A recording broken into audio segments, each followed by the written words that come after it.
Сега се намирам на една от стените на Деспотславовата крепост. Деспотслав е живял в Мелник. То в 1206 година е имал владение на местните земи, тъй като тогава е било неразбирателство за това кой да вземе трона.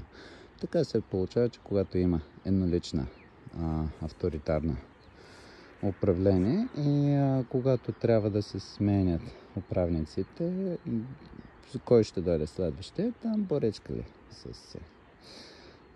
Той си изградил една крепост на едно възвишение, което е било естествено защитено от 3 стени и могло да се стигне до него само по една.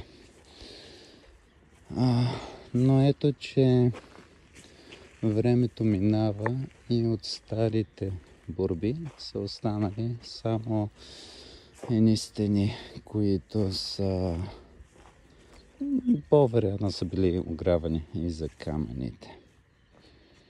Но наоколо може да се вижда как природата просъществува.